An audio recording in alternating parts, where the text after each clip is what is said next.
Penanaman padi metode KSP Kang Surahman Pare. Bagaimana proses pengolahan limbah jerami padi menjadi sumber pupuk organik dan energi pakan ternak? Oleh Kang Surahman Pare, Balitbang Ketahanan Pangan Mandiri, BKPM Cilembu Sumedang. Rayap memiliki kemampuan untuk memodifikasi atau menguraikan lignin termasuk lignin yang terdapat pada bahan lignoselulosa seperti jerami padi di dalam sistem pencernaan mereka. Namun, perlu dicatat bahwa rayap tidak bekerja sendirian, melainkan melalui kerjasama simbiosis dengan mikroba di usus mereka. Dan hasil penguraiannya bukanlah lignat, istilah yang mungkin kurang tepat atau teknis spesifik, melainkan produk degradasi lignin yang lebih sederhana. Berikut adalah poin-poin penting mengenai kemampuan rayap tersebut. 1. Simbiosis mikroba.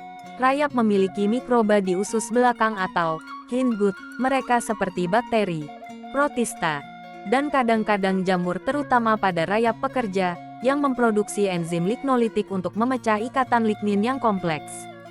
2. Penguraian lignin. Meskipun fokus utama rayap adalah selulosa, rayap terutama spesies Hiertermites mampu mendegradasi lignin hingga 37% saat memakan bahan lignoselulosa. Jenis enzim. Mikroba dalam usus rayap menghasilkan enzim lignolitik seperti lakes dan peroksidase yang mampu memutuskan ikatan kimia lignin. Modifikasi struktur. Studi menunjukkan bahwa setelah dicerna oleh rayap, struktur lignin mengalami modifikasi, seperti demethylation, pelepasan gugus metoksi, dan penguraian ikatan eter, menghasilkan residu yang lebih terdegradasi.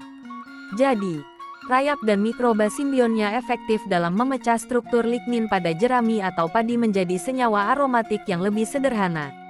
Sebagai katalisator, untuk merubah lignin menjadi lignase, Balitbang Ketahanan Pangan Mandiri Cilembu sudah menerapkan proses fermentasi jerami padi dengan menggunakan probiotik dari asam amino yang dapat memecah ikatan peptida lignin, dengan menggunakan bahan dasar yang berasal dari esensi asam amino, dari rayap atau serangga dengan katalisator terbuat dari nenas madu yang berasal dari Desa Belik, Kabupaten Pemalang.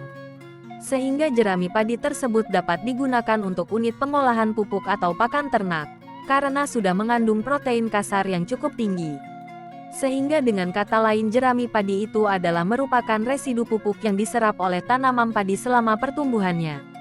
Dengan metode KSP ini, nantinya tidak ada lagi limbah padi yang terbuang, karena dapat dijadikan sebagai pakan ternak dan pupuk organik yang dapat meningkatkan tanah sawah menjadi remah atau gembur. Karena setiap kali pengolahan sawah, fermentasi pupuk dari jerami padi dari musim panen sebelumnya.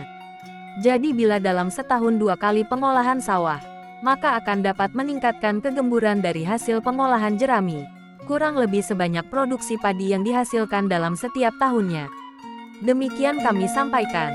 Dari kawasan Sains dan Teknologi Pertanian Terpadu Sumedang, melaporkan. Semoga bermanfaat. Salam petani cerdas. Balitbang Ketahanan Pangan Mandiri, Cilembu Sumedang. Salam hormat, Kang Surahman Pare.